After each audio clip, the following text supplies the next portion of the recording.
Israeli আগ্রাসনে Gaza ছাড়খাড়, বাতাসে লাশের গন্ধ, প্রিয়জন হারানোর শোকে কান্নার মাতম চলছে গাজার আকাশে বাতাসে। এমন মানবিক বিপর্যয় দেখলে কেউ কি চুপ করে বসে থাকতে পারে? তাই তো গাজার আগুন ফিলিস্তিন ছড়িয়ে পড়েছে যুক্তরাষ্ট্রেও, যে দেশ কিনা ইসরায়েলের নির্মমতায় সমর্থন জুগিয়ে যাচ্ছে গত 7 মাস ধরে। এবার তারই প্রতিবাদে বিক্ষোভে উত্তাল হয়েছে যুক্তরাষ্ট্র। বেশ কিছুদিন ধরেই বিক্ষোভ চলছে দেশটির বিশ্ববিদ্যালয় ক্যাম্পাসগুলোতে। আইন শৃঙ্খলা রক্ষাকারী বাহিনীর সঙ্গে মুখোমুখি অবস্থানে রয়েছেন শিক্ষার্থীরা। চরম উত্তেজনা বিরাজ করছে বিশ্ববিদ্যালয়গুলোতে। ফিলিস্তিনের স্বাধীনতার দাবিতে পথে নেমেছেন মার্কিন শিক্ষার্থীরা। শাস্তির মুখে পড়েও পিছু হটছেন না তারা। এদিকে পরিস্থিতি আরও জটিল হয়েছে এই আন্দোলনে হুথিদের যুক্ত হওয়াকে কেন্দ্র করে। শাস্তির মুখে পড়া সব শিক্ষার্থীর পড়াশোনার ব্যবস্থা করে দেবে বলে বার্তা দিয়েছে ইয়েমেন ভিত্তিক সশস্ত্র গোষ্ঠী হুথি। হুথি পরিচালিত সানা ইউনিভার্সিটির এক কর্মকর্তা বলেছেন, ফিলিস্তিনের পাশে দাঁড়িয়ে যুক্তরাষ্ট্রের বিভিন্ন বিশ্ববিদ্যালয় থেকে বহিষ্কৃত হয়েছেন যারা, তাদের আন্তরিকভাবে স্বাগত জানাচ্ছি।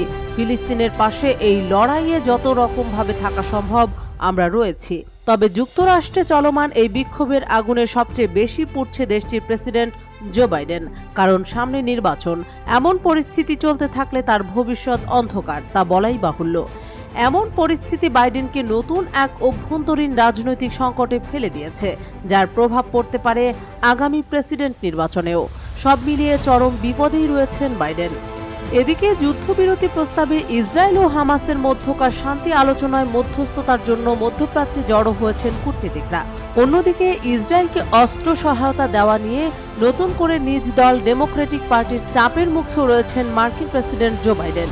দেশটিতে চলমান অস্থিরতার মধ্যে প্রতিনিধি পরিষদের ৮৮ ডেমোক্র্যাট সদস্য ইসরায়েলের কাছে অস্ত্র বিক্রি স্থগিতের কথা বিবেচনা করতে জোর আহ্বান জানিয়ে বাইডেনের কাছে চিঠি লিখেছেন। গত ফেব্রুয়ারিতে গাজার মানবাধিকার রক্ষায় একটি স্মারকলিপিতে সই করে ইসরায়েল। স্মারকলিপি অনুযায়ী ইসরায়েল গাজায় ত্রাণ সহায়তায় বাধা দিতে পারবে না, কিন্তু ইসরায়েল ত্রাণ সরবরাহে বাধা দিয়ে সেই আইন লঙ্ঘন করেছে। সেই চিঠিতে লেখা, এই ধরনের সহযোগিতা গাজায় অব্যাহতভাবে ইসরায়েলের মানবিক সহায়তাকে সীমিত করছে। তাই ইসরায়েলের কাছে অস্ত্র সহায়তা স্থগিত করতে বাইডেনের কাছে আহ্বান জানিয়েছেন ডেমোক্র্যাট সদস্যরা। এতে আগামী নভেম্বরে আসন্ন প্রেসিডেন্ট নির্বাচনকে সামনে রেখে নতুন করে চাপে পড়েছেন জো বাইডেন।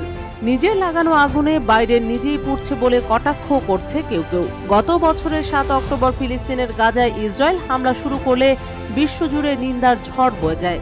কিন্তু সে সময় মানবতার জয়গান গাওয়া যুক্তরাষ্ট্র নিজের খোলস ছেড়ে বের হয়ে ইসরায়েলের পাশে এসে দাঁড়ায়। শুধু মৌন সমর্থন দিয়েই নয়, ইসরায়েলকে কয়েক দফায় অস্ত্র সহায়তা দিয়েছে মার্কিন প্রশাসন। এছাড়াও আন্তর্জাতিক ক্ষেত্রে কূটনৈতিক সহায়তা প্রদান ও ইসরায়েলের পক্ষে পশ্চিমা শক্তি সহ অন্যান্য দেশের সমর্থন আদায়ে গুরুত্বপূর্ণ ভূমিকা রাখে যুক্তরাষ্ট্র। কিন্তু কথায় আছে, ঘর পুড়লে দেবালয় রক্ষা পায় না। তাই তো ইসরায়েলকে সহায়তা দেওয়ার মতো মস্ত ভুলের মাসুল গুনতে হচ্ছে যুক্তরাষ্ট্রকে।